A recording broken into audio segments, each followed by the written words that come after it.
위클리 교통 이슈.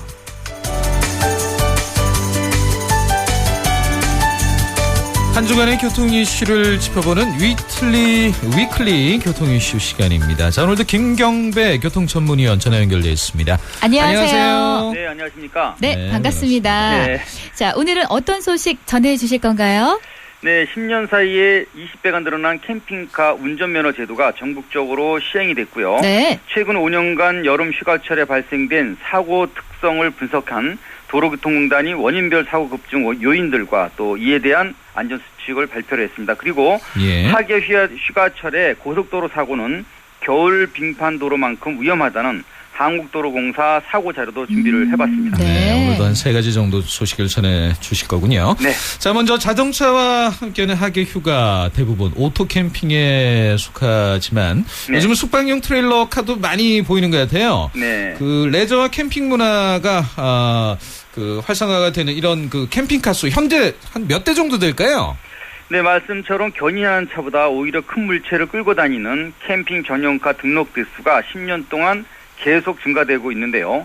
올 6월 말 현재 기준으로 봤을 때 10년 만에 20배 정도가 늘어난 6,768대라는 급증 그래프를 그리고 있습니다. 네. 문화체육관광부도 전국 등록 캠핑장 수는 1,200여 개, 그리고 캠핑 인구도 500만 명으로 이렇게 추산을 하고 있고요. 그래서 28일부터 캠핑카를 끌 수 있는 소형 견인차 면허가 신설 운영되고 있는 겁니다. 네, 그렇군요. 사실 뭐 캠핑카가 10년 만에 20배나 늘었다라는 말이 저도 참 느껴지는 게요. 네. 안전하게 그 제작된 캠핑카지만 일단 견인차보다는 폭이나 길이는 물론이고요. 차체보다 훨씬 더 높더라고요. 네. 도로에서 만나게 되면 사실 좀 걱정되는 부분이 있었는데 전용 트레일러 면허가 생긴 거군요. 그렇습니다. 일종 특수 트레일러 면허가 대형 견인차 면허와 소형 견인차 면허로 이렇게 나뉘게 된 건데요. 750kg을 초과하게 되는 최소 중량만 있었고 최대 기준이 없었던 그동안의 면허 제도를요. 750kg 이상 3,000kg 이하를 피견인차로 분리하는 방법으로 소형 견인차 면허증을 이렇게 발급하는 겁니다. 네. 현재는 서울과 충청, 영남, 제주 면허 시험장에서만 응시가 가능하겠고요. 호남권은 광양 면허 시험장 준공이 완료되는 2017년 이후가 될 것 같다고 합니다. 하나 더 말씀드릴 것은 자신의 차 잘못으로 주변 차가 사고를 위반했는데도 이를 몰랐거나 또 무시하고 그냥 갔다면요. 특정 범죄 가중 처벌 등에 관한 법률상 도주 차량 땡손이 혐의가 된다는 건데요. 양옆은 물론이고 특히 후미가 잘 안 보이는 캠핑카와 대형차의 경우는요. 차선을 유지하고 또 방향 지시 등을 철저히 키는 이런 이행을 유념해야 될 것 같습니다. 앞으로. 예, 그렇군요. 네. 이번 소형 견인차 면허 신설 오토 캠핑카 여가 문화 발전만이 아닌 안전에도 좀 도움이 클 것 같습니다. 네. 자, 이번에는 휴가철 불쾌 지수 교통사고 유발 원인 이거 뭐 어떤 얘기입니까? 네, 도로교통공단이 2011년부터 2015년 사이 발생됐던 여름 휴가철 교통사고를 특성별로 분석을 했더니 불쾌 지수가 매우 높은 80 이상이 되면 교통사고도 약 13%가 증가된다는 그런 내용이 골자입니다. 네. 하루 평균 616건의 사고로 13명이 사망을 하고요. 966명이 부상당한 7월 16일에서 8월 31일 사이 전국 교통사고 발생과도 연관이 있다는 얘기가 되는데요. 이는 매 2분 20초마다 한 건이 발생될 정도로 여름 휴가철 교통사고가 많다는 뜻이기도 합니다. 네. 이동 여행객들이 지역별로 애용하는 렌터카 사고도 사고를 급증시키는 요인으로 됐고요. 여기에 또 20대 운전자가 렌터카를 사용할 경우 사고 비율은 34.9%를 기록하고 있다고 합니다. 네. 사실 고온 다습한 날씨로 불쾌 지수까지 높이는 그런 기후에 낯선 지역을 운전하는 렌터카 안전은 조금 더 차분해지고 또 신중을 기하는 거네요. 그렇습니다. 불쾌지수 아까 말씀드렸지만 수치가 80과 100에 가까울수록 교통사고 위험도 상대적으로 커지고 또 젊은 층에서는 더 민감하게 반응한 것으로 이렇게 분석되고 있습니다. 여름 휴가철 중에 불쾌지수가 80 이상인 날 30대 이하 사고 비중은 30.9%로 80 이하 수칠 때보다 3.2%포인트가 높은 것으로 이렇게 나타났고요. 그래서 음주운전 위험지수도 덩달아 높아지는 게 바로 휴가철이 아닌가 생각되고요. 그래서 이런 점도 배제할 수 없다고 생각이 됩니다. 이 시기에 발생된 음주운전 사고도 문제가 되기 때문인데요.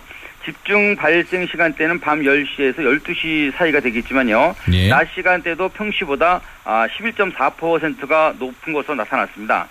뿐만 아니라 그 8%대인 그 평시 빗길 교통사고 비율보다 높은 그 11.6%를 차지한 것도 바로 이 휴가철 기간과 맞물리는 국지성 폭우 때문이 아닌가 이렇게 생각이 되고요. 네. 예. 따라서 그 감속 운전과 충분한 안전거리를 유지하고 비상등을 전면하는 것이 안전의 자고책으로 네. 생각이 됩니다.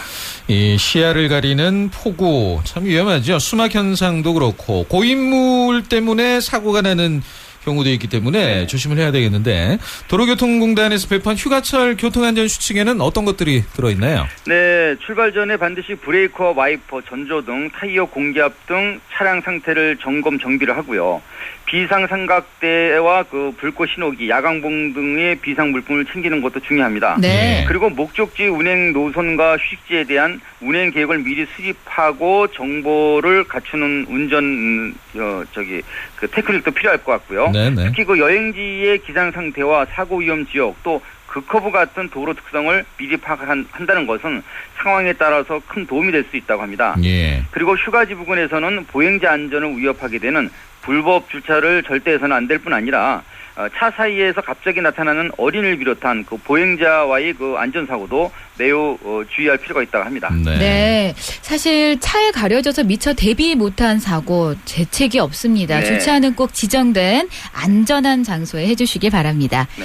자, 그리고 불쾌 지수 최소화하는 관리에 있어서 안전운전 실천 이것도 참 중요하죠. 그렇습니다.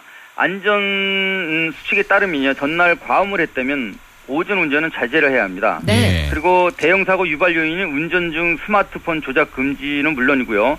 매 2시간마다 취하는 휴식에 가벼운 스트레칭이 더해지면 금상첨화가 된다고 합니다. 예. 아울러 신선한 물과 과일, 채소를 충분히 섭취를 하면서 밖과 실내 온도차를 너무 두지 말고 약 5도씨에서 7도씨 이내로 유지하는 것도 좋고요. 예. 그리고 가급적 실내 공기를 자주 환기시켜주는 것도 중요하다고 합니다. 네. 그리고 몸에 달라붙는 옷은 피하고 통풍이 잘 되는 옷을 입는 것도 한 방법이 되겠고요. 예. 끝으로 규칙적인 생활과 충분한 수면 시간 유지도 휴가철의 그 사고 예방을 위한 슬기로운 대처법이 된다고 합니다. 네. 휴가철 고속도로 사고가 이제 급증이 되는 만큼 여름 휴가철 기초 안전 의식도 우리가 가져야 되겠습니다만 일단 무엇보다 실천이 제일 중요한 거 아니겠습니까? 맞습니다. 예. 한국도로공사가 집계한 2013년에서 2015년 사이에 발생된 사고 건수는 모두 7,142건이나 됩니다. 이해가 안 되는 건 740명이 숨지고 3,455명에게 부상을 입힌 하절기의 교통사고 발생 건수인데요. 네. 이런 사고 발생 비율을 높이는 그 눈과 빙판이 기세를 부리는 동절기 급증 현상과 이 시기에 발생된 건수가 서로 비슷하다는 그런 결과가 나왔기 때문인데요. 예. 3년간의 그 1월에 발생 사고는 643건이고 여기서 그 62명이 숨졌습니다. 그런데 12월에도 613건에 77명이 숨졌거든요. 네네. 그런데 휴가철인 7월에도 619건이 발생됐고 63명이 숨졌습니다. 아하. 8월 또한 615건에 65명이 희생당하는 상황이기 때문에 예. 이 휴가철 안전운행은 매우 예. 중요할 것 같습니다. 눈길과 빙판길만큼이나 위험한 게 바로 고속도로 휴가길 구간이군요. 알겠습니다. 네, 맞습니다. 자, 오늘 말씀 잘 들었습니다. 네, 고맙습니다. 고맙습니다. 네, 고맙습니다. 위클리 교통 이슈 지금까지 김경배 교통 네. 전문위원과 함께했습니다.